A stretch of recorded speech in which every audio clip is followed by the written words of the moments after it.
ஆண்டவராக இயேசு கிறிஸ்து நாமத்தினாலே ஒரு விஷயம் உங்களை வாழ்த்துகிறேன். இந்த நாட்களிலே நாம அதிகமாக தேவனுடைய உபதேசங்களை நாம தியானிக்க இருக்கிறோம். டீச்சிங்ஸ், உபதேசங்கள் இன்னைக்கு நமக்கு மிகவும் அவசியம் உள்ளதாக இருக்கு. ஆண்டவர் இயேசு தேவாலயத்திலிருந்து அவர்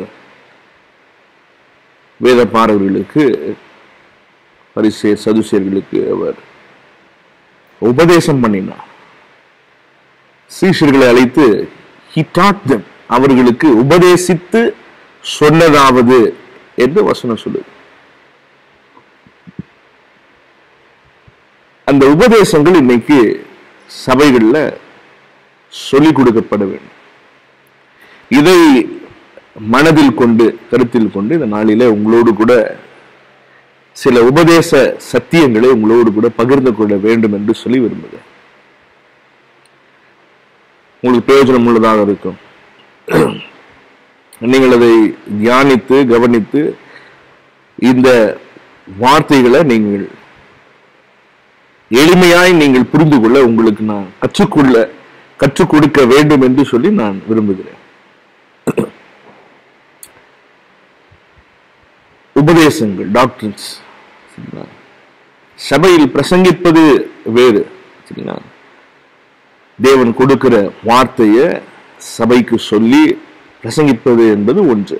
இன்னொரு பக்கம் இந்த வேதம் சொல்லிக் கொடுக்கிற இந்த உபதேச சத்தியங்களை தேவ ஜனமாக நாம் அதை கற்றுக்கொள்ள வேண்டும் என்பது தேவ நீதியாக இருக்கிறது. சரிங்களா? இதன் அடிப்படையில் இந்த நாளில நான் உங்களோடு கூட தொடர்ந்து பைபிளிக்கல் டாக்டரின்ஸ், வேதத்தின் உபதேசங்களை நான் உங்களோடு கூட பகிர்ந்து கொள்ள போகிறேன். அதனுடைய துவக்கமாக இந்த நாளிலே நாம் ஒரு சிறிய ஜெபத்தை நாம் செய்து நாம் ஆரம்பிப்போம். கண்களை மூடி ஜெபிப்போம். எங்களை நேசிக்கிற நல்ல பிதாவே, இந்த நாளிலும் நாங்கள் கற்றுக்கொள்ள போகிற இந்த வேத பாடங்களுக்காக உமக்கு நன்றி செலுத்துகிறோம். உம்முடைய வார்த்தைகளை நாங்கள் சிந்தித்து தியானித்து அதன்படி நாங்கள் நடக்க எங்களுக்கு கர்த்தர் நீர் கிருபை செய்வீராக. உம்முடைய வேதத்தினுடைய ஆழங்களை நாங்கள் அறிந்து கொண்டு அதிலே நாங்கள் பிரகாசித்து உம்முடைய நீதியை நிறைவேற்ற கர்த்தர் எங்களுக்கு நீர் கிருபை பாராட்டும்படியாக ஜெபிக்கிறோம். உம்முடைய நாமம் மகிமைப்படுவதாக. இதை பார்த்து கொண்டிருக்கிற, கேட்டுக்கொண்டிருக்கிற ஒவ்வொருடைய இருதயத்திலும் என் தேவனாகிய கர்த்தர் நீர் பேச வேண்டுமாய் நாங்கள் ஜெபிக்கிறோம். நாமம் மகிமைப்படட்டும். இயேசுவின் மூலம் பிதாவே, ஆமென். கர்த்தருடைய பரிசுத்த நாமத்திற்கு மகிமை உண்டாவதாக. இன்னைக்கு இந்த உபதேச சத்தியமாக இன்றைக்கு நாம் முதலாவதாக இந்த ஒரு சீரீஸா நான் உங்களோடு கூட இந்த உபதேசங்களை நான் உங்களோடு கூட பகிர்ந்து கொண்டு போகிறேன். I want to teach it as a series. வேதத்தில் அநேக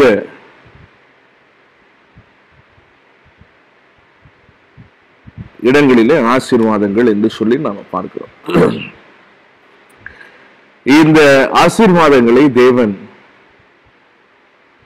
மனிதன் தேவனிடத்துல கிட்டி சேரவும், தேவனுக்கு இன்னும் தேவனுக்கு பிரியமாய் நடக்கவும் தேவன் இந்த ஆசீர்வாதங்களை மனிதனுக்கு ஆண்டவர் கொடுத்தார். சரிங்களா? இப்ப உதாரணத்துக்காக ஆபிரகாமை ஆண்டவர் அழைக்கிறார். அழைத்து அது சொல்றார், நீ உன் தேசத்தையும் உன் இனத்தையும் உன் தகப்பன் வீட்டையும் விட்டு நான் உனக்கு காண்பிக்கும் தேசத்துக்கு போ. அங்கே நான் உன்னை ஆசீர்வதித்து உன்னை பெரிய ஜாதியாக்குவேன், உன் பேரை பெருமைப்படுத்துவேன், உனக்குள் பூமியில் உள்ள சகல ஜனங்களும் ஆசீர்வதிக்கப்படுவார்கள் என்று சொல்லி அங்கே கர்த்தர் ஆபிரகாமை கர்த்தர் ஆசீர்வதிக்கிறதை நம்ம பார்க்கிறோம். ஆதியாகமம் 12ஆம் அதிகாரத்துல இந்த சம்பவமும் இந்த வார்த்தைகளும் உண்டு. So blessings are not just literal. எழுத்தின்படி ஆசீர்வாதங்கள் ஏதோ மனிதனுக்கு ஒரு நன்மையை பெற்று தருகிறது மட்டுமல்ல. சரிங்களா? அந்த ஆசீர்வாதத்தின் மூலமாக மனிதன் தேவனிடத்தில் கிட்டி நெருங்கி ஜீவிக்க வேண்டும்.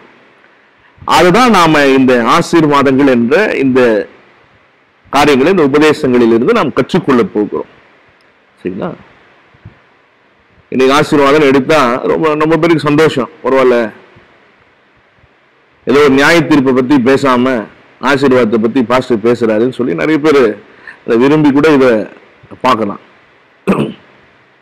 எப்படி எடுத்தாலும் சரி, பிளெஸிங்ஸ், ஆசீர்வாதங்கள் என்று நாம் பார்க்கும்போது வேதத்துல நீங்க பரிசுத்தவானுடைய வாழ்க்கையை நீங்கள் தியானித்து நீங்கள் கவனிக்கும் போதெல்லாம் அங்கே ஆசீர்வாதம் என்பது, சரிங்களா, ஒரு மனிதனை கர்த்தர் தெரிந்து கொண்டு ஆசீர்வதித்து அவன் மூலமாக தேவன் தம்முடைய சித்தத்தை அல்லது தம்முடைய விருப்பத்தை அவர் நிறைவேற்றுகிறார். அப்படிதான் நீங்க பார்க்க முடியும். சரிங்களா? ஏதோ அந்த மனிதன் ஆசீர்வதிக்கப்பட்டு அதோடு அவன் அவனுடைய வாழ்க்கைய நடத்திட்டு போறான், அவன் நல்லா இருக்கிறான், அதோடு முடிஞ்சிடல. சரிங்களா? ஆபிரகாமை கர்த்தர் ஆசீர்வதிக்கிறார். சரிங்களா?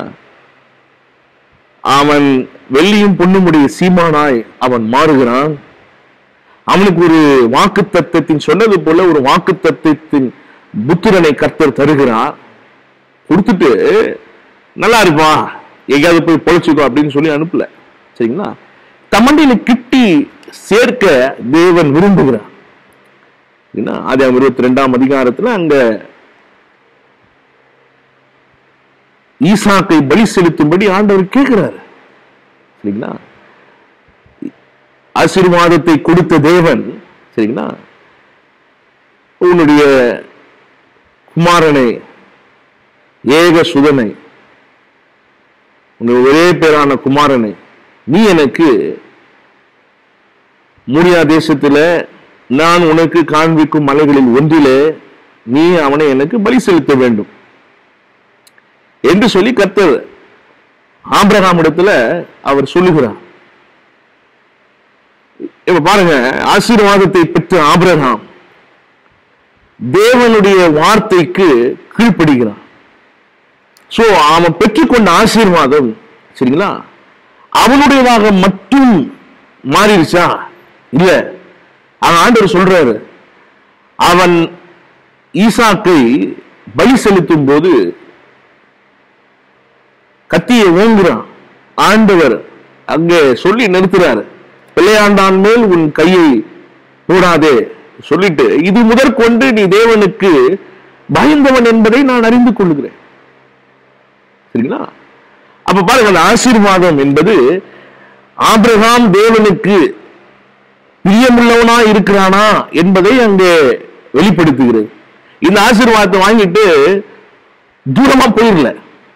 சரிங்களா? அந்த ஆசீர்வாதம் என்பது ஆபிரகாமை தேவனிடத்தில் இன்னும் கிட்டி நெருங்க செய்தது. சரிங்களா? இப்போ இன்னொரு உதாரணத்துக்கு இன்னொரு சம்பவத்தை நான் உங்களோடு கூட சொல்லுகிறேன். லூக்கா 5ஆம் அதிகாரத்துல ஆண்டவர் கெனசரேத் என்கிற கடல் ஓரத்துல நின்று அவர் பேதுருவின் படகில் ஏறி பிரசங்கம் பண்ணி கொண்டிருக்கிறார். அவர் பிரசங்கித்துக் கொண்டிருக்கிறார். பிரசங்கம்லாம் பண்ணி முடிச்சுட்டு பேதுரு கிட்ட சொல்றார் ஆண்டவர், ஆழத்தில் தள்ளி கொண்டு போய் உங்கள் வலையை போடு அப்படின்னு சொல்ற. அதுக்கு எங்க பேதுரு, இந்த சம்பவம் நம்ம படிச்சிருக்கிறோம்.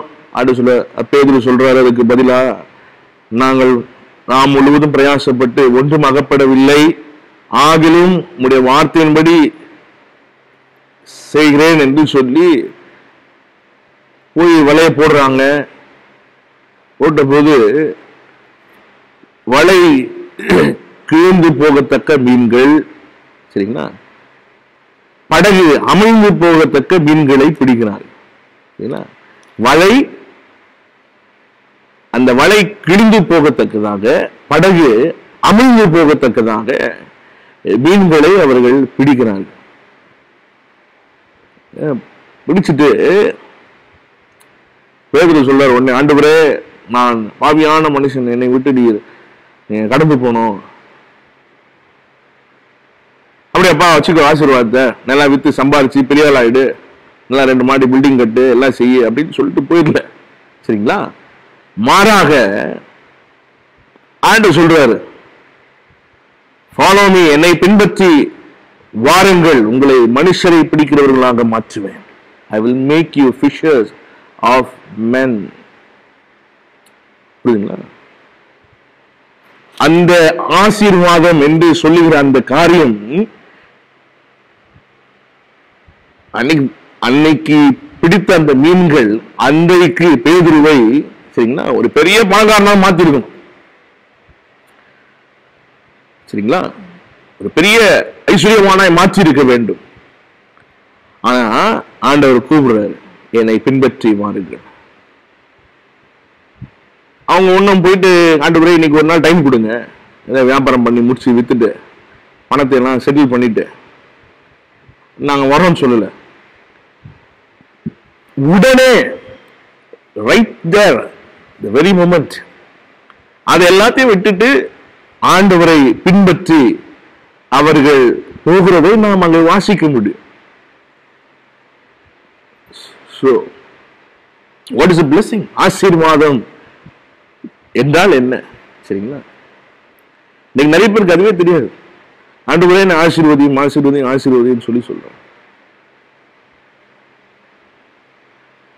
வேத வசனம் சொல்லுது, யாக்கோபு 1:17, நன்மையான எந்த ஈவும்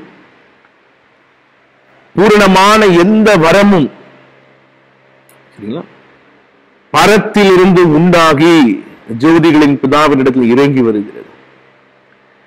Every blessing that man has comes from God.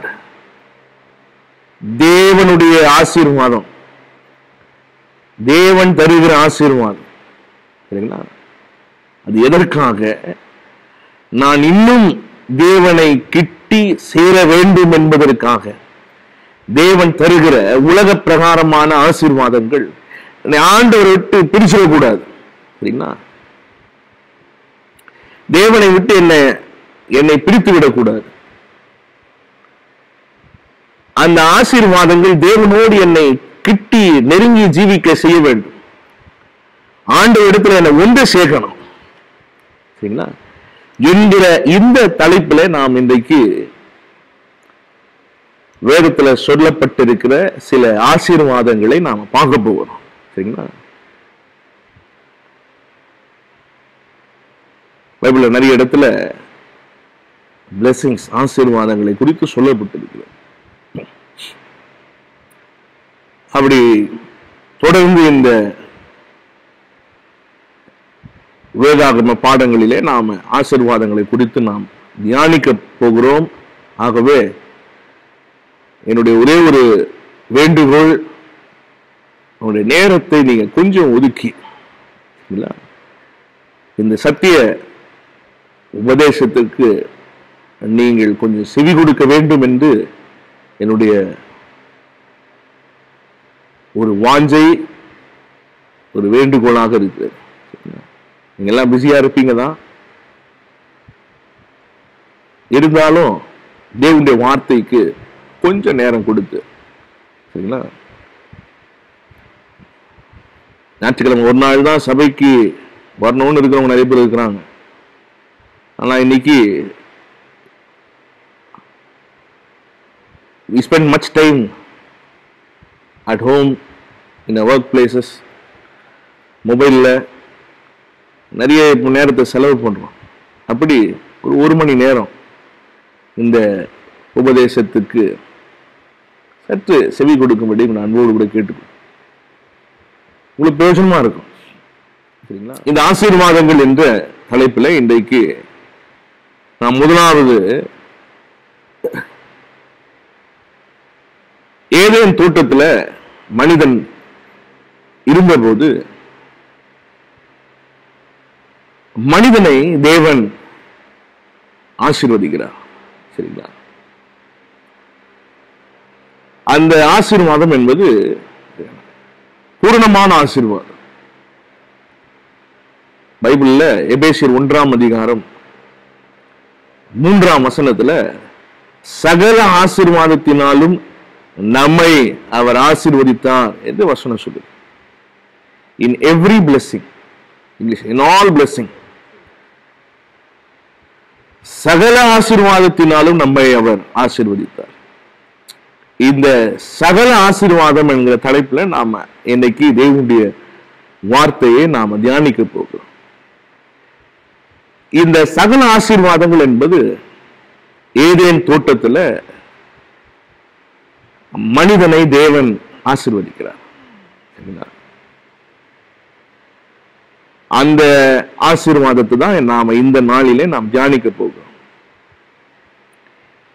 ஏதேனின் 7 ஆசீர்வாதங்கள், 7 blessings, ஈடனிக் blessings, ஏதேனின் 7 ஆசீர்வாதங்கள் என்ற தலைப்புல இன்னைக்கு நாம தேவனுடைய வார்த்தையை நாம தியானிக்க போகிறோம். சரிங்களா? ஒருவேளை உங்களுக்கு நீங்கள் இதை இன்னும் புரிந்து கொள்ள வேண்டும் என்று சொன்னால், கேட்கிறவங்க மட்டும் இருக்கிறவங்க இருக்காங்க, வெறும் கேட்கிறவங்க. சிலர் அதை தியானிக்க வேண்டும் என்று சொல்லி they like to meditate on it. நீங்கள் இந்த வார்த்தைகளை தியானிக்க வேண்டும் என்று சொல்லி நீங்கள் விரும்பினால் இதை நீங்கள் குறித்துக் கொள்ளலாம். ஒரு பிரயோஜனமா இருக்கும். சரிங்களா? உங்களுக்கு பிரயோஜனமா இருக்கும். ஒரு உபதேசத்தை நீங்கள் அறிந்து கொள்ள கர்த்தர் உங்களுக்கு கிருபை பாராட்டுவார்.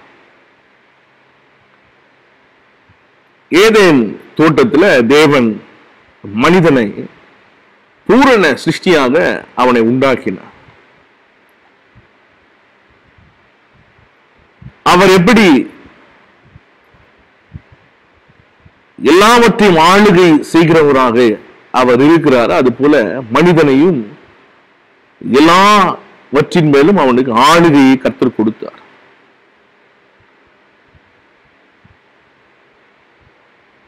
எல்லா அதிகாரமும் மனிதனுக்கு கொடுக்கப்பட்டிருந்தது. எல்லா உயர்வும் மனிதனுக்கு கொடுக்கப்பட்டிருந்தது.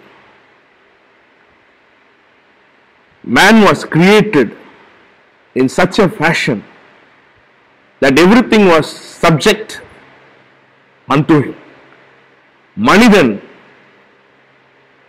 எல்லாவற்றையும் ஆண்டு கொள்ளும்படியாக தேவன் அவனை சிருஷ்டித்தார். சரிங்களா? அப்படிதான் அவங்களை ஆசீர்வதிக்கிறார். அந்த ஆசீர்வாதத்தை நாம் இந்த நாளிலே நாம தியானிக்க போகிறோம். 7 விதமான ஆசீர்வாதங்கள் ஆதாமின் மேல இருந்துச்சு. இதுதான் ஏதேன்ல ஆதாம் பூரண சிருஷ்டியாக சிருஷ்டிக்கப்பட்டிருந்தான். குறையில்லாதவனாக சகல ஆசீர்வாதமும் அவன் மேல இருந்துச்சு. எல்லா நன்மையும் அவனுக்கு கொடுக்கப்பட்டிருந்தது. ஆளுகை அவனுக்கு கொடுக்கப்பட்டிருந்தது. மேன்மை அவனுக்கு கொடுக்கப்பட்டிருந்தது. So what are the blessings? இந்த ஆசீர்வாதங்கள் என்ன? 7 ஆசீர்வாதங்கள். ஒவ்வொன்றாய் நான் சொல்றேன், நீங்கள் குறித்துக் கொள்ளுங்கள். அதை ஒவ்வொன்றையும் நான் உங்களுக்கு பின்பு அதை விளக்கி நான் உங்களோடு கூட நான் பேசுவேன். 7 ஈடனிக் blessings, ஏதேனின் 7 ஆசீர்வாதங்கள். முதலாவது நித்திய ஜீவன், ஆங்கிலத்தில் இட்டர்னல் லைஃப். நித்திய ஜீவன். இரண்டாவது ஆசீர்வாதம், தேவனோடு அவனுக்கு இருந்த ஐக்கியம், ஃபெலோஷிப் வித் காட். தேவனோடு இருந்த ஐக்கியம். மூன்றாவதாக தேவ சாயல் என்கிற ஆசீர்வாதம். He was given the image of God. தேவ சாயலை அவன் பெற்றிருந்தான் என்பது மூன்றாவது ஆசீர்வாதம். நான்காவதாக அவன் மகிமையினாலே அவன் மூடப்பட்டிருந்தான், மகிமையினாலே அவன் நிரப்பப்பட்டிருந்தான்.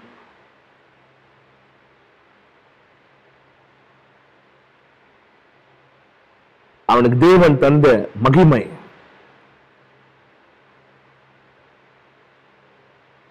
ஐந்தாவதாக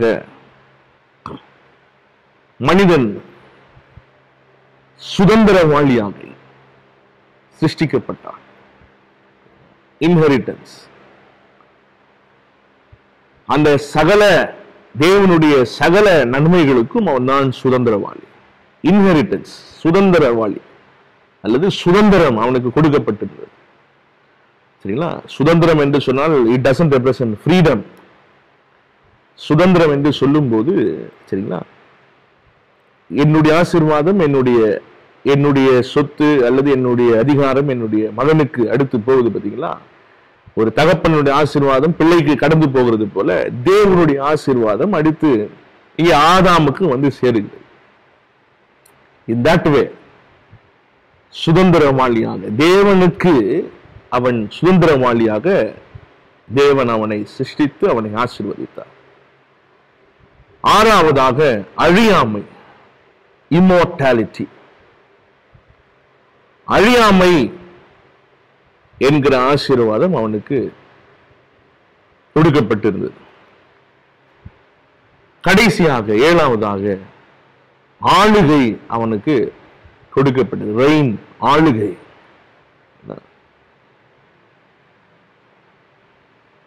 இந்த 7 ஆசீர்வாதங்களும் ஏதேனில தேவன் மனிதனுக்கு கொடுத்த ஆசீர்வாதங்களாக நாம பார்க்கிறோம். திரும்ப ஒரு முறை உங்களோடு கூட அதை சொல்றேன். ஒன்று, நித்திய ஜீவன், இட்டர்னல் லைஃப். இரண்டாவது, தேவனோடு ஐக்கியம், ஃபெலோஷிப் வித் காட். மூன்றாவதாக தேவ சாயல், இமேஜ் ஆஃப் காட். நான்காவதாக மகிமை. ஐந்தாவதாக அவனுக்கு கொடுக்கப்பட்ட சுதந்திரம், இன்ஹெரிட்டன்ஸ். ஆறாவதாக அழியாமை. ஏழாவதாக ஆளுகை.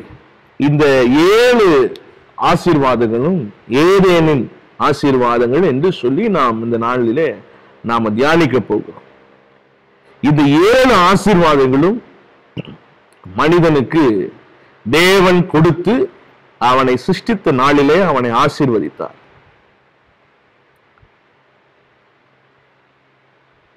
இந்த 7 ஆசீர்வாதங்களும் ஏதேனின் ஆசீர்வாதங்கள் என்று சொல்லி நாம் பார்க்கிறோம். ஆனால் என்னைக்கு மனிதன் பாவம் செய்தானோ, அவன் விழுந்தானோ, when he fell because of sin, இந்த 7 ஆசீர்வாதங்கள்ல 6 ஆசீர்வாதங்களை மனிதன் இழந்து போனான். சரிங்களா?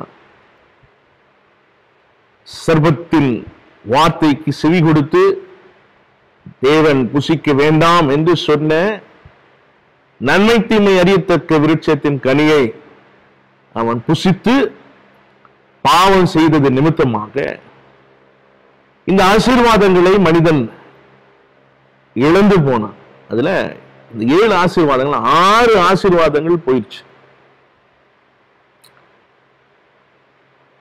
ஒரே ஒரு ஆசீர்வாதம் அது அவனுக்கு நிலைத்திருக்க வேண்டியதாக இருந்தது. சரிங்களா? அது அழியாமை. மற்ற ஆறும் போயிருச்சு, நித்திய ஜீவன் போயிருச்சு. அவன் மரிக்க கூடியவனாக மாறி போனான். ஐக்கியம் போயிருச்சு. அவன் ஏதேனை விட்டு துரத்தப்பட்டான். ஆண்டவர் அவனை துரத்தினார் என்று வசனம் சொல்லுது. தேவ சாயலை அவன் இழந்து போனான். வானவருடைய சாயலை இழந்து மண்ணானவருடைய சாயலை அவன் பெற்றுக்கொண்டான். நீ மண்ணிலிருந்து எடுக்கப்பட்டாய், மண்ணுக்கு திரும்புவாய் என்று கர்த்தர் சொன்னார். மகிமை, அவனுக்கு கொடுக்கப்பட்ட மகிமை அவன் இழந்து போனான். அவனுக்கு கொடுக்கப்பட்ட சுதந்திரம் இழந்து போனான். அவனுக்கு கொடுக்கப்பட்ட ஆளுகை இழந்து போனான். 6 ஆசீர்வாதங்களை அவன் இழந்து போனான். அழியாமை மட்டும் அவனுக்குள்ள இருந்துச்சு.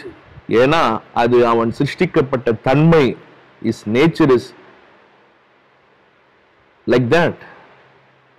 அவனுடைய ஆத்துமா, சரிங்களா, அந்த ஆத்துமா, மனிதனுக்கு கொடுக்கப்பட்ட அந்த ஆத்துமா அழிவில்லாத ஒன்று.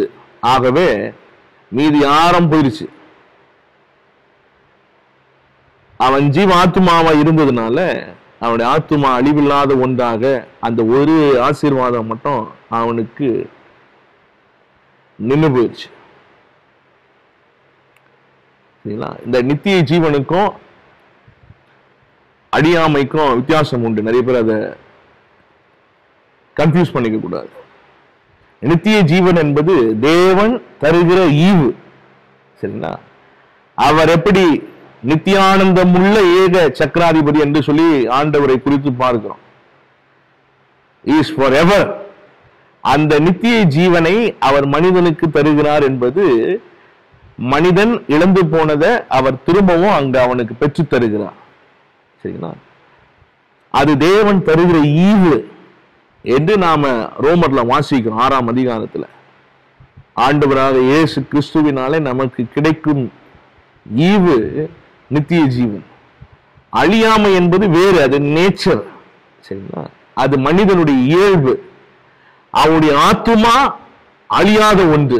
ஆகவே மீதி 6 ஆசீர்வாதம் இழந்தாலும் அழியாமை என்பது மனிதனுடைய தன்மையா இருந்ததுனால, சரிங்களா, அந்த ஒன்றை மாத்திரம் அவன் இழந்து போகவில்லை. Because he was made in such a fashion. அவன் அவ்விதமாய் சிருஷ்டிக்கப்பட்டதுனால அந்த அழியாமையை மட்டும் அவன் தனக்குள்ள அவன் நிலைத்திருந்த ஒரு ஆசீர்வாதமாக இருந்துச்சு. மீதி 6 போயிருச்சு. இப்போ இந்த இழந்து போன இந்த 6 ஆசீர்வாதங்களையும் திரும்பவும் மனிதன் தேடி அதை பெற்றுக்கொள்ளுகிறான். இதுதான் நாம பழைய ஏற்பாட்டு பரிசுத்தவான்களுடைய வாழ்க்கையில நாம இதை ஒவ்வொன்றாய் நாம பார்க்க போகிறோம். சரிங்களா? எதை ஆதாம் இழந்தானோ அந்த ஆசீர்வாதங்களை பழைய ஏற்பாட்டு பரிசுத்தவான்கள் தங்களுடைய வாழ்க்கையில அதை ஒவ்வொன்றாய் பெற்றுக் கொள்ளுகிறார்கள்.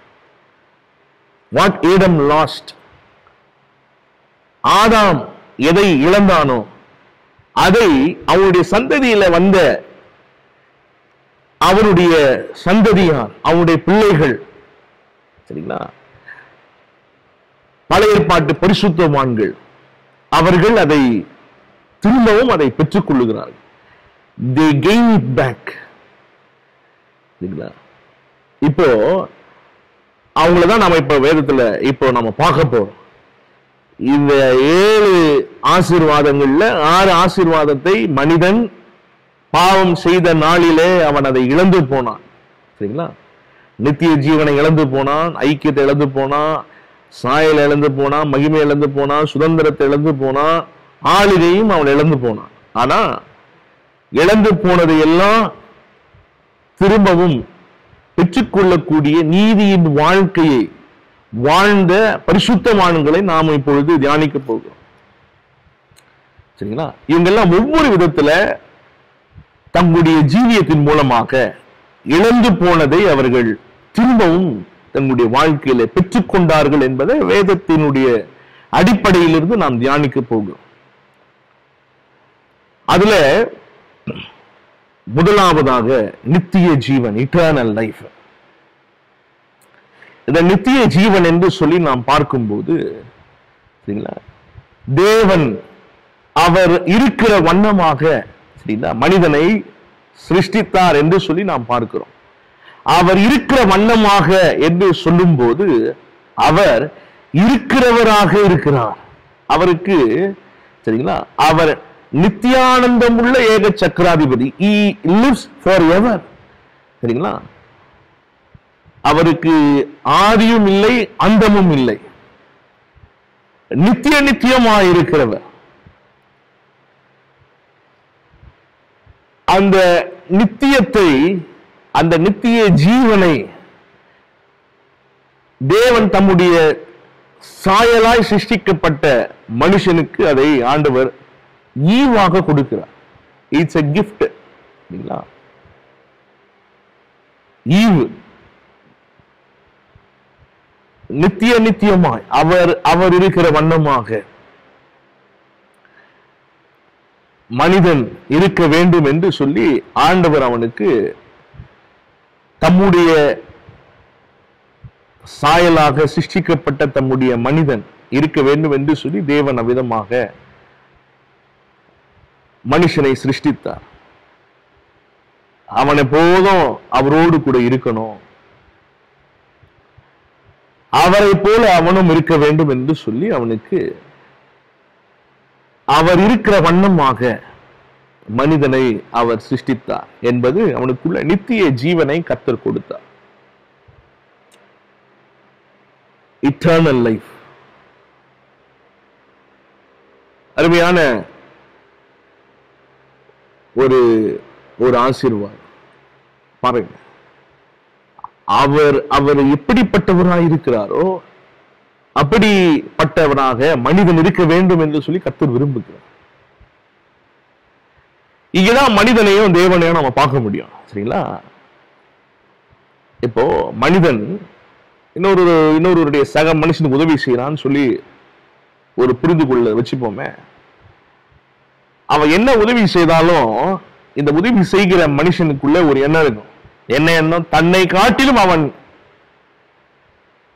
முன்னேறி விடக்கூடாது, தன்னை மிஞ்சிடக்கூடாது சரிங்களா என்கிற ஒரு எண்ணம் மனிதனுடைய இயல்பு. சரிங்களா, ஆனால் தேவன் சரிங்களா இஸ் காட். அதனாலதான் அவர் தேவன் என்று அழைக்கப்படுகிறார். அவர் எப்படி இருக்கிறாரோ அப்படி தம்முடைய பிள்ளைகளும் இருக்க வேண்டும் என்று சொல்லி அவர் விரும்பின நித்திய ஜீவனை மனிதனுக்கு கொடுத்தார். இழந்து போனது அவன் தப்பு. ஆனா பாருங்க ஆண்டவர் how he is. அதனாலதான் மோசே ஒரே மலையில அந்த எரிகிற முட்செடியில தேவனோடு அவன் பேசினான். ஆண்டவர் மோசையோடு பேசுறார். பேசும்போது பார்வோனினுடைய அரண்மனையிலே அவன் வளர்க்கப்பட்டான். அங்கே எகிப்தின் தெய்வங்கள் எல்லாம் அவனுக்கு தெரியும். அந்த பார்வோனின் அரண்மனையில் அவன் வளர்க்கப்பட்டதுனால இங்கே தம்மோடு பேசுகிற தம்முடைய யாவே என்கிற எபிரேய கடவுள் அவன் பார்க்கிறான். சரிங்களா, பார்க்கும்போது அவன் எகிப்தில் பார்த்த தெய்வங்களுக்கெல்லாம் ஒரு பெயர் இருந்துச்சு. சரிங்களா, இப்போ ஆண்டவர் இடத்துல அவன் கேட்கிறான், பார்வோன் இடத்துல நான் போய் நான் இதை சொல்லும் போது உன் தேவன் யார் என்று பார்வோன் என் இடத்துல கேட்டா அவனுக்கு நான் என்ன பதில் சொல்லட்டும் என்று மோசே கேட்டபோது ஆண்டவர் பேரதான் குறிப்பிடல. சரிங்களா, ஏன்னா பேரை சொல்லியிருந்தா எகிப்துல இருக்கிற 100 கடவுள்ல இவரையும் ஒருத்தர் கொண்டு போய் 101 வச்சிருவான். மோசேவும் அப்படி நினைச்சிருவான், பார்வோனும் அப்படி எண்ணி விடுவான். ஆகவே தேவன் தம்முடைய நாமத்தை சொல்லாமல் தம்முடைய தன்மையை அவர் சொன்னார். நான் இருக்கிறவராகவே இருக்கிறேன் என்று நீ போய் என் ஜனத்துக்கும் பார்வோனுக்கும் சொல்லு என்று சொல்லுகிறார். இருக்கிறவராகவே இருக்கிறேன். சரிங்களா? I am a God who lives for eternity. சரிங்களா? ஏன்னா மற்ற தெய்வங்களுக்கெல்லாம் சரிங்களா ஒரு துவக்க நாள் உண்டு. என்றைக்கு அந்த சிற்பி அதை செதுக்கிறானோ சரிங்களா, அன்றைக்கு அதுக்கு ஒரு பேரு. அது செதுக்கப்படுவதற்கு முன்பு அது கல், செதுக்கப்பட்ட பின்பு அது தெய்வம். சரிங்களா? என்னைக்கு அதை செதுக்கி கொண்டு வந்து கோயில்ல வைக்கிறானோ அன்னைக்கு அது கடவுளா மாறிடுது. அதுக்கு முன்ன கோயிலுக்கு வெளியே இருக்கிற ஒரு கல், அவ்வளவுதான். அதுக்கு ஒரு உருவம் கொடுக்கப்படும் போது அது தெய்வமாக இன்றைக்கு மனிதன் அதை பார்க்கிறான். சரிங்களா? outside of the temple it's a stone, when it comes in the temple it becomes a god. சரிங்களா? ஆகவேதான் அவைகளுக்கு விக்கிரகங்கள் என்று ஐடல்ஸ் சரிங்களா என்று பெயர் கொடுக்கப்பட்டது. சரிங்களா? அது உடஞ்சி போயிடுச்சுன்னா அந்த இடத்துல இன்னொரு கல்லை செதுக்கி திரும்ப அதை கொண்டு வந்து சிலையா வச்சிட வேண்டியதுதான். ஆகவே தேவன் நாமத்தை சொல்லாமல் தன்மையை சொல்லுகிறார். I am that I am, இருக்கிறவராகவே இருக்கிறேன் என்று கர்த்தர் சொல்லுகிறார். இந்த நித்திய ஜீவன் என்பது தேவன் மனிதனுக்கு கொடுத்த ஒரு பெரிய ஒரு பாக்கியம். It's a gift. ஈவை ஆண்டவர் அங்கே கொடுத்தார். பாவம் செய்ததுனால அவன் அந்த நித்திய ஜீவனை மனிதன் இழந்து போனான். He lost it. இழந்து போனான். சரிங்களா?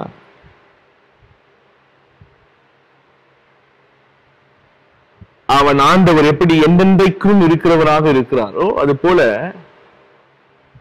அவன் அந்த தன்மை இழந்து போனான். ஆகவேதான் அந்த தன்மை இழந்து போன அந்த மனிதனை, ஆதாமை ஆண்டவர் ஏதேனை விட்டு துரத்தி அவர் சொல்றாரு அங்க ஆதியாகமம் 3ஆம் அதிகாரத்துல, அவன் ஜீவ விருட்சத்தின் கனியை புசித்து அவன் என்றென்றைக்கும் இருந்து விடாதபடிக்கு அவனை தோட்டத்தை விட்டு துரத்தி ஜீவ விருட்சத்திற்கு போகும் வழியை காவல் காக்க சுழன்று கொண்டிருக்கும் சுடரொளி பட்டயத்தை வைத்தார். கேருபீன்களை கொண்டு வந்து நிறுத்தினார்.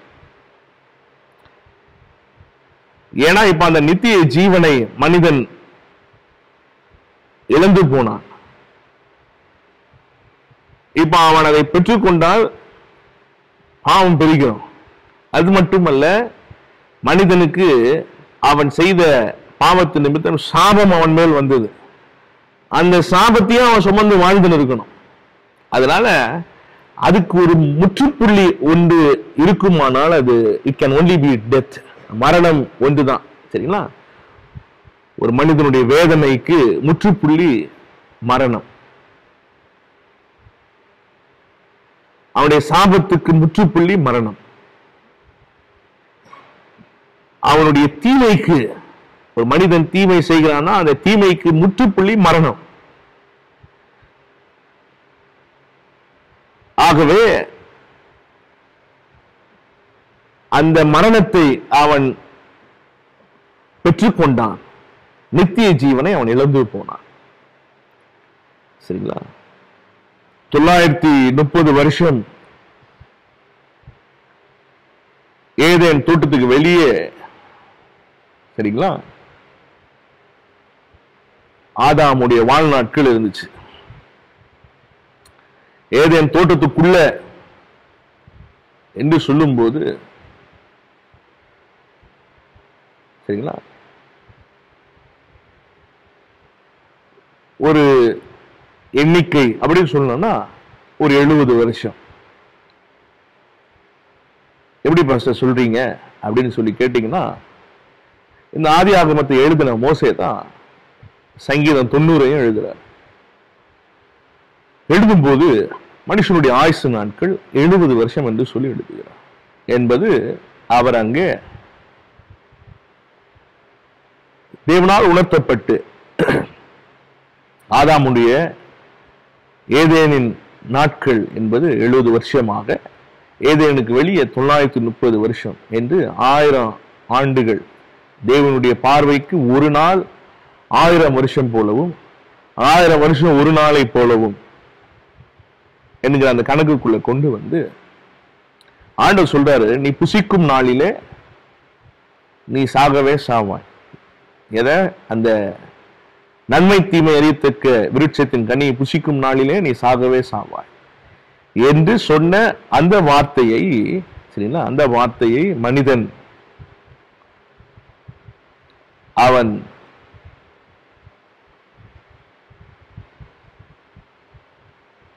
புசித்த நாள் என்று சொல்லும் போது தேவனுடைய பார்வையில அவன் என்னைக்கு புசித்தானோ அன்றைக்கு அவன் மரித்தான். ஏன்னா ஒரு நாள் தேவனுக்கு 1000 வருஷம் என்பது 930 பிளஸ் இந்த 70, ஏதேனுக்குள்ள 70, அவன் வெளியே 930 வருஷங்கள் என்று 1000 வருஷம் ஆதாமுடைய ஆயுஷ் நாட்களை நாம கணக்கிடுறோம். ஆனா எழுத்தின்படி அவனுடைய ஆயுஷ் நாட்கள் 930 வருஷங்களாக இருந்தது என்று நாம பார்க்கிறோம். அது ஏதேனுக்கு வெளியே.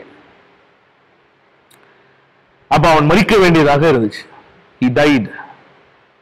நித்திய ஜீவனை அவன் இழந்து போனான், மரித்தான். ஆனால் எந்த நித்திய ஜீவனை அவன் இழந்தானோ அதை தன்னுடைய குமாரனாகிய ஆபேல் அந்த நித்திய ஜீவனை அவன் அவன் பெற்றுக்கொண்டதாக நாம வேதத்துல பார்க்கிறோம். சரிங்களா? இதெல்லாம் நம்ம ஸ்பிரிச்சுவல் ஆவிக்குரிய கண்ணோட்டத்துல தான் நாம பார்க்கிறோம். சரிங்களா?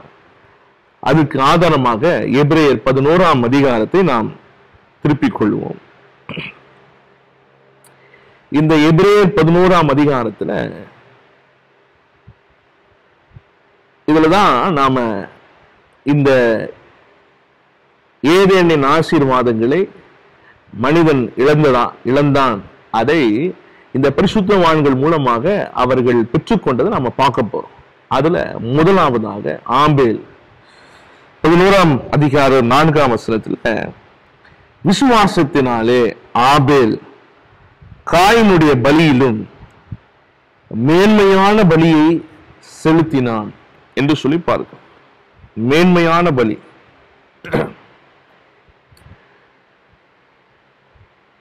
ஆகவே அவன் மரித்தும் பேசுகிறான் என்பது அவன் நித்திய ஜீவனை பெற்றுக்கொண்டான் என்பதற்கு அடையாளமாக நாம் வேதத்துல ஆபேலை பார்க்கிறோம். எதை ஆதாம் இழந்தானோ அதை ஆபேல், அவனுடைய மகனாகிய ஆபேல், அதை தன்னுடைய வாழ்க்கையில அவன் அதை மீட்டுக் கொள்ளுகிறான். He is redeeming it. அப்படிதான் நாம் பார்க்க போறோம். இழந்த இந்த ஆசீர்வாதங்களை ஆதாமின் சந்ததியார், பரிசுத்தவான்கள், விசுவாச வீரர்கள் எப்படி அதை மீட்டுக் கொண்டார்கள். அதுக்கு ஆபேல் என்ன செய்தான் சொல்லி பைபிள் வசனம் சொல்லுது, அவன் மேன்மையான பலியை செலுத்தினான். இந்த மேன்மை என்று சொல்லும் போது ஆதியாகமம் 4ஆம் அதிகாரம் 7ஆம் வசனத்துல காயினிடத்துல ஆண்டவர் பேசுகிறார். பேசும்போது காயினிடத்துல ஆண்டவர் சொல்லுகிற வார்த்தை, நீ நன்மை செய்தால் மேன்மை இல்லையா என்று சொல்லுகிறார். நீ நன்மை செய்தால் மேன்மை இல்லையா? சரிங்களா? இந்த ஆபேல் நன்மையானதை செய்தான். நன்மையானது என்பது தேவனுக்கு எது பிரியமோ அதை செய்தான். சரிங்களா? தேவன் பிரியமான பலியை தேவனுக்கு செலுத்தினான். காயின் அதை செலுத்தல. சரிங்களா? ஆகவேதான் ரோமர் 12ஆம் அதிகாரம் முதல் வசனத்துல வாசிக்கும் போது அங்க பவுல் சொல்லுகிற வார்த்தை இப்படி இருக்க, சகோதரர்களே, உங்கள் சரீரங்களை தேவனுக்கு பிரியமான ஜீவ பலியாய் ஒப்பு கொடுக்க வேண்டும் என்று தேவனுடைய இரக்கங்களை முன்னிட்டு உங்களை வேண்டிக் கொள்ளுகிறேன். இதுவே நீங்கள் செய்யத்தக்க புத்தி உள்ள ஆராதனை என்று சொல்லப்பட்டது. ஆங்கிலத்தில் நிறைய இடத்துல ஆராதனை என்ற இடம் ரீசனபிள் சாக்ரிஃபைஸ், ரீசனபிள் சர்வீஸ், மேன்மையான ஒன்றை ஆபேல் தேவனுக்கு செலுத்தினதுனால, சரிங்களா, ஆபேல் காயினால் கொல்லப்பட்டாலும் அவன் மரித்தும் பேசுகிறான் என்கிற நித்திய ஜீவியத்திற்குரிய அடையாளம் அங்கே ஆபேலுக்குள்ள இருக்கிறதை நாம பார்க்கிறோம். எதை அவன் இழந்தானோ அதை ஆபேல் மீட்டுக் கொண்டான். ஆதாம் நித்திய ஜீவனை ஏதேனில் இழந்தான். அதை ஏதேனுக்கு வெளியே நன்மை செய்து, சரிங்களா, அதனாலதான் அந்த ஆதியாகமம் 4ஆம் அதிகாரத்தை நீங்க வாசிக்கும் போது கர்த்தர் ஆபேலையும் பின்பு அவன் காணிக்கையும் அங்கீகரித்தார் என்று இருக்கும். ஆபேலையும் அவன் காணிக்கையும் அங்கீகரித்தார். சரிங்களா, அங்கீகரிக்கப்பட வேண்டிய இடத்துல அங்கே ஆபேல் இருந்தான். சரிங்களா, அவனுடைய ஜீவியம் தேவனால் அங்கீகரிக்கப்பட்டதாக இருந்தது. அவனுடைய எண்ணங்கள், அவனுடைய செயல்கள் தேவனால் அங்கீகரிக்கப்பட வேண்டிய இடத்துல இருந்ததுனால அவன் கொடுத்த பலியையும் தேவன் அங்கீகரித்தார் என்று நாம் வேதத்துல பார்க்கிறோம். சரிங்களா, எதை ஆதாம் ஏதேன் தோட்டத்தில் இழந்தானோ அதை அவனுடைய மகனாகிய ஆபேல் அதை மீட்டுக் கொண்டான். அவன் மரித்தும் பேசுகிறான் என்பது நித்திய ஜீவன் அவனுக்குள் இருக்கிறது என்பதை வெளிப்படுத்துகிற ஒரு சத்திய வசனமாக இருக்கிறது. சரிங்களா, ரைட். இரண்டாவதாக ஃபெல்லோஷிப் வித் காட், தேவனோடு இருக்கிற ஐக்கியம். இந்த தேவ ஐக்கியம் என்று சொல்லி நாம் பார்க்கும்போது ஃபெல்லோஷிப் வித் காட், அது தேவன், சரிங்களா,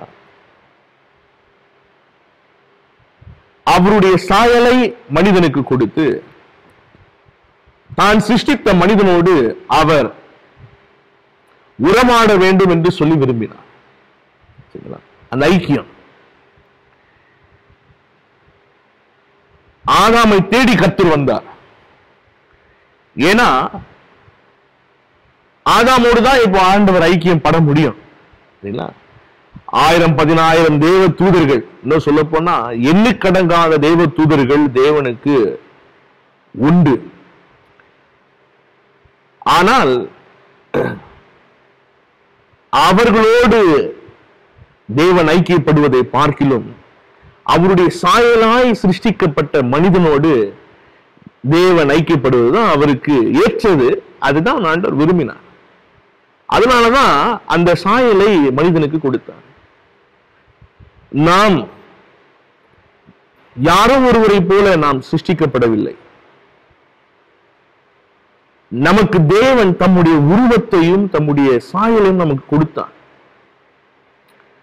சரிங்களா, அந்த சாயலோடு தான் தேவன் ஐக்கியப்பட முடியும். இப்ப உதாரணத்துக்கு, சரிங்களா, என்னுடைய சாயலாய் இருக்கிற என்னுடைய மகன், அவன் மேலதான் எனக்கு ஒரு ஈர்ப்பு இருக்கும், அவன் மேலதான் எனக்கு ஒரு அன்பு இருக்கும், அவன் மேலதான் எனக்கு அதிகாரம் உண்டு. ஏன்னா என்னுடைய சாயல், சரிங்களா, என்னுடைய பிள்ளை, என்னுடைய உருவம், என்னுடைய தோற்றம் அவனுக்குள்ள இருக்குது. சரிங்களா, நான் போய் ஒரு நாய்க்குட்டி எடுத்து கொஞ்சிட்டு அதுகிட்ட பேச முடியாது. ஏன்னா அதனுடைய தோற்றம் வேற. சரிங்களா, என்னுடைய சாயலா இருக்கிற என்னுடைய மகனோடு தான், சரிங்களா, என்னால் ஐக்கியப்பட முடியும். சரிங்களா,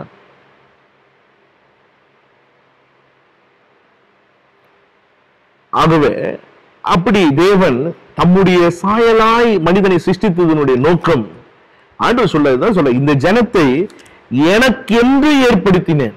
அப்படின்னா என்ன? நம்ம மேல ஒரு அதிகாரத்தை ஆண்டவர் அங்கே கொண்டு இருக்கிறார். இந்த ஜனத்தை எனக்கென்று ஏற்படுத்தினேன்.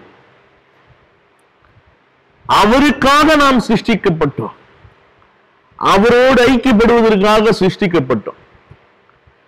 ஆனா என்றைக்கு மனிதன் பாவம் செய்தானோ அன்றைக்கு ஆதாமை தேடி கர்த்தர் வருகிறார். ஆதாமே நீ எங்கே இருக்கிறாய்? பதில் மெல்லமா வருது. என்னன்னு? ஆண்டவரே, நான் நிர்வாணியா இருக்கிறதுனால நான் ஒளிந்து கொண்டேன். உங்களை பார்க்கறதுக்கு பேசுறதுக்கு எனக்கு மனம் இல்லை, தைரியம் இல்லை, நான் ஒளிந்திருக்கிறேன் என்று சொல்லி சொன்னான். இந்த பதில் தேவனுக்கு ரொம்ப வசனமா இருந்துச்சு. சரிங்களா? ஏன்னா இன்னொரு பக்கம் அவன் பாவம் செய்திருந்தாலும் அந்த பாவத்தை மன்னிக்க தேவன் உண்மை உள்ளவராக இருக்கிறார். ஆனால் உண்மை உள்ளவராய் கர்த்தர் இருந்தாலும் கூட சரிங்களா, அவன் தேவனோடு ஐக்கியப்படுவதை அவன் விரும்பவில்லை. அதுதான் ரொம்ப வேதனைக்குரிய ஒன்று. அதனால ஆண்டவர் என்ன செய்தார்? அவனை ஏதேன் தோட்டத்தை விட்டு வெளியே அப்புறப்படுத்தினார், துரத்திட்டார். நீ என் கூட ஐக்கியப்படலைன்னா நீ என்னோடு கூட இருக்க வேண்டிய அவசியம் இல்லை. There is no need for you to be with me if you don't have fellowship with me. அந்த ஐக்கியத்தை மனிதன் இழந்து போனான். இழந்து போன அந்த ஐக்கியத்தை சரிங்களா அடுத்து யார் மீட்டு கொண்டா அப்படின்னு சொல்லி பார்த்தா அதே எபிரேயர் 11ஆம் அதிகாரத்துல இப்போ அங்க ஏனோக்கு என்று சொல்லப்பட்ட ஒரு மனிதன் 11ஆம் அதிகாரம் 5ஆம் வசனத்துல விசுவாசத்தினாலே ஏனோக்கு மரணத்தை காணாதபடிக்கு எடுத்துக் கொள்ளப்பட்டான். தேவன் அவனை எடுத்துக்கொண்டபடியினால், ரொம்ப அத புரிந்து கொள்ள வேண்டிய வார்த்தை, தேவன் அவனை எடுத்துக்கொண்டபடியினால் அவன் காணப்படாமற் போனான். சரிங்களா என்கிற சாட்சியையும் அவன் பெற்றான். தேவனுக்கு பிரியமானவன் என்ற சாட்சியும் அவன் பெற்றான். நல்லா புரிஞ்சுங்க. சரிங்களா அந்த ஐக்கியம், எந்த ஐக்கியத்தை ஆதாம் விட்டானோ அல்லது விரும்பாமல் போனானோ அந்த ஐக்கியத்தை ஏனோக்கு விரும்பினான். சரிங்களா சுற்றிலும் பாவம் நிறைந்த பூமி, பாவம் நிறைந்த தேசத்துல வாழ்ந்து கொண்டிருந்தாலும் ஏனோக்கு தேவனோடு சஞ்சரிக்கிறவனாக இருந்தான். அவன் தேவனுக்கு பிரியமானவன். He was called as a friend of God. ஆண்டவருக்கு ஏற்றவனாக, தேவனோடு நடக்கிறவனாக ஏனோக்கு தன்னை வெளிப்படுத்தினான். ஆகவே அந்த இடத்துல ஏனோக்கு தேவனோடு அவன் சஞ்சரித்து அவன் நடந்தது நிமித்தமாக, தேவனுடைய ஐக்கியத்தை அவன் விரும்பின நிமித்தமாக, அவர் எப்படி காணப்படாதவராக இருக்கிறாரோ அதே போல ஏனோக்கும் காணப்படாதவனாக மாறினான். சரிங்களா இப்படிதான் அதை புரிஞ்சுக்கணும். அதாவது தேவன் அவரோடு கூட ஏனோக்கை வைத்துக் கொள்ள வேண்டும் என்று விரும்பி தம்மோடு கூட சேர்த்துக் கொண்டார். அவன் மரணத்தை காணவில்லை. சரிங்களா மரணத்தை அவன் காணவில்லை. He did not die. மரிக்காமல் தேவனுடைய சமூகத்தில் எடுத்துக் கொள்ளப்பட்ட வேதத்துல 2 பேர் தான் இருக்கிறாங்க. சரிங்களா ஒன்று ஏனோக்கு, இன்னொன்று எலியா. இவங்க 2 பேரும் அந்தி கிறிஸ்துவினுடைய நாட்களிலே சபை எடுத்துக் கொள்ளப்பட்ட பின்பு இந்த முதல் 3 வருஷத்தினுடைய முடிவிலே அவர்கள் வந்து எருசலேம் வீதிகளிலே அந்தி கிறிஸ்துவால் கொல்லப்பட்டு மரிப்பார்கள். They will come. 2 சாட்சிகள் ஏனோக்கும் எலியாவும். சரிங்களா மரணத்தை காணாமல் எடுத்துக் கொள்ளப்பட்டான் என்பது எந்த ஐக்கியத்தை மனிதன் இழந்தானோ அந்த ஐக்கியத்தை ஏனோக்கு தன்னுடைய வாழ்க்கையில புதுப்பித்துக் கொண்டான். ஆதாம் போய் ஒளிந்து கொண்டான். தேடி வரார் ஆண்டவர். நாம பார்க்க முடியாது. I cannot talk with you like before. ஆண்டவர் சொன்னாங்க, அப்படின்னா நீ என்னோடு கூட இருக்கணும்னு அவசியம் இல்லை, நீ போயிடலாம். திரும்ப சொல்றேன், தேவன் மனிதன் செய்த பாவத்தை அவர் மன்னிக்க அவர் வல்லவராய் இருந்தார். But man was not ready to reconcile with God. ஏனோக்கை அங்கீகரித்தாரா? ஏன் ஆதாம் அங்கீகரிக்க மாட்டாரா? ஏனோக்கை தம்மோடு கூட சேர்த்து கொண்டாரு. ஏன் ஆதாம் அங்கீகரிக்காம விட்டுருவாரோ? யோசிக்கணும்ல கொஞ்சம். அந்த ஐக்கியத்தை மனிதன் விரும்பவில்லை, சரிங்களா? போயிடுச்சு. ஆனா அதே ஐக்கியத்தை ஏனோக்கு விரும்பினான். கர்த்தர் அவனை தம்மோடு கூட சேர்த்து கொண்டார். He did not die. அவர் இருக்கிற வண்ணமாக, சரிங்களா, அவன் மாறினான். அந்த ஐக்கியம் அவனுக்கு வந்துச்சு. அவன் தேவனோடு கூட அவன் நடந்தான், தேவனோடு சஞ்சரித்தான், தேவனுக்கு பிரியமானவன் என்று அவன் சாட்சி பெற்றான். அவன் காணப்படாமற் போனான். அவன் காணப்படாமல் போனான் என்பது தேவனுடைய தன்மையை அவன் பெற்றுக்கொண்டான். அவர் எப்படி காணப்படாதவராக இருக்கிறாரோ அதே போல அவனும் காணப்படாதவனாக மாறினான். எதை ஆதாம் இழந்தானோ அந்த ஏதேனுடைய இரண்டாவது ஆசீர்வாதம், தேவனோடு கூட இருக்கிற ஐக்கியத்தை ஏனோக்கு தன்னுடைய வாழ்க்கையினுடைய நடக்கையின் மூலமாக, தேவனோடு அவன் நடந்ததின் மூலமாக, தேவ ஐக்கியத்தை அவன் விரும்பினதின் மூலமாக, தேவனுக்கு பிரியமானவன் என்று சாட்சி பெற்றதன் மூலமாக இந்த ஐக்கியத்தை அவன் திரும்பவும் பெற்றுக்கொண்டான். இந்த நாளிலே இந்த 2 ஆசீர்வாதங்கள் எப்படி மீட்கப்பட்டது, யார் அதை மீட்டுக் கொண்டார்கள் என்று நாம தியானித்தோம். தொடர்ந்து இந்த தியானங்களை நீங்கள் கவனித்து கேளுங்க. தொடர்ந்து நீங்க பாத்தீங்கன்னா உங்களுக்கு ரொம்ப பிரயோஜனமாக இருக்கும், சரிங்களா? ஏதேனின் 7 ஆசீர்வாதங்கள்,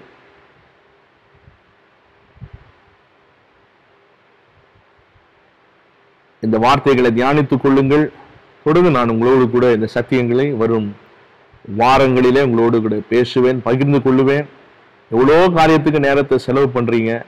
ஃபேஸ்புக்கில் உட்கார்ந்தா மணிக்கணக்கா உட்கார்றோம், வாட்ஸ்அப்பில் உட்கார்ந்தா மணிக்கணக்கா உட்கார்றீங்க. கொஞ்ச நேரம் தேவனுடைய வார்த்தையை தியானிக்க உங்களுடைய வாழ்க்கையில் இடம் கொடுங்கள், சரிங்களா? இதன் மூலமாக நாம் இந்த நேரங்களை நாம் பிரயோஜனப்படுத்திக் கொள்ளும். காலம் பொல்லாததா இருக்கிறது, ஆகவே காலத்தை பிரயோஜனப்படுத்திக் கொள்ளும். இந்த ஊரடங்கு நாட்களிலும் இப்படி ஒரு வாய்ப்பை ஆண்டவர் நமக்கு கொடுத்திருக்கிறார். Please make it useful for your spiritual growth. உங்களுடைய ஆவிக்குரிய வளர்ச்சிக்கு ஏற்றதா இருங்கள். உங்களுடைய கேள்விகள் இருக்குமானால் அதை இந்த யூடியூப்ல கமெண்ட் செக்ஷன்ல நீங்க அதை போடலாம், சரிங்களா? விவாதத்திற்காக அல்ல, அதை உங்களுக்கு ஒருவேளை உங்களுடைய கேள்விகள் இருக்குமானா அதை போடுங்க.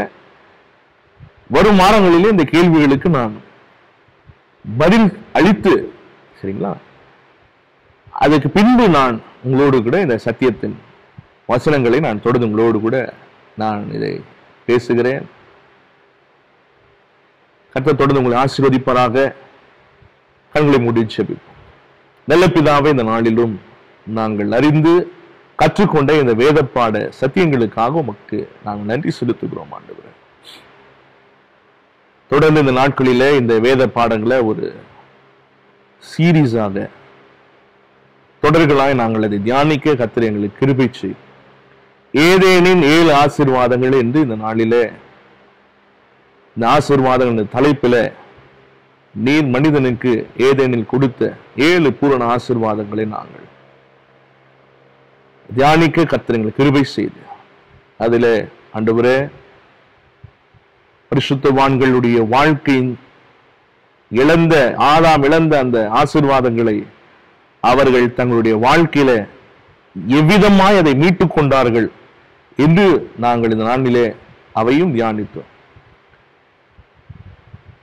மேன்மை செய்ததின் மூலமாக, தன்னுடைய ஜீவியத்தை தேவனுக்கு ஜீவ பலியாய் ஒப்புக் கொடுத்ததின் மூலமாக, மேன்மையான பலியை செய்து ஆபேல் நித்திய ஜீவனை அவன் மீட்டுக் கொண்டான். எந்த ஐக்கியத்தை ஆதாம் ஏதேனிலே இழந்தானோ அந்த தேவனோடு ஐக்கியத்தை ஏனோக்கு தன்னுடைய வாழ்க்கையில மீட்டுக் கொண்டதாக 2 பரிசுத்தவானுடைய ஜீவியத்துல ஏதேனின் ஆசீர்வாதங்கள் மீட்கப்பட்டதை நாங்கள் தியானித்தோம். தொடர்ந்து வரும் வாரங்களிலே இந்த வார்த்தைகளை நாங்கள் தியானிக்க எங்களுக்கு கிருபை செய்யும். எங்களோடு பேசினதுக்காக ஸ்தோத்திரம். இதை பார்த்து கொண்டிருக்கிற ஒவ்வொருவரையும் உடைய நாமத்தினாலே ஆசீர்வதிக்கிறேன். இந்த வேதத்தின் சத்தியங்களை அவர் அறிந்து கொள்ள அவருடைய மனக்கண்களை கர்த்தர் நீர் திறந்தருளுவீராக. உங்க நாமம் மகிமைப்படட்டும். ஒவ்வொருவரையும் உடைய நாமத்தினால் ஆசீர்வதிக்கிறேன். இந்த வார்த்தைகள் உடைய பிள்ளைகளுக்கு பிரயோஜனம் உண்டாகும். அநேகர் இது மூலமாய் தொடப்பட கர்த்தர் கிருபை செய்யும். உடைய வெளிச்சத்தின் ஒளியிலே, உடைய வார்த்தையின் ஒளியிலே நடக்க கர்த்தர் கிருபை நாமத்தை மையப்படுத்தும். இயேசு கிறிஸ்துவின் மூலம் ஜெபிக்கிறோம் எங்கள் ஜீவனுள்ள நல்ல பிதாவே, ஆமேன். என் ஆத்துமாவே கர்த்தரை ஸ்தோத்திரி, என் முழு உள்ளமே அவருடைய பரிசுத்த நாமத்தை ஸ்தோத்திரி. என் ஆத்துமாவே கர்த்தரை ஸ்தோத்திரி, கர்த்தர் செய்த சகல உபகாரங்களை மறவாதே. ஆமென். God bless you. தொடர்ந்து ஒவ்வொரு புதன்கிழமையிலும் மாலை 7 மணிக்கு சரியாக இந்த வேத பாடங்கள் தொடரும். எவ்ரி வெனஸ்டே at 7 PM அதை தொடர்ந்து நீங்கள் அதை தியானியுங்கள். கர்த்தர் தொடர்ந்து பெரிய காரியங்களை செய்வாராக. God bless you.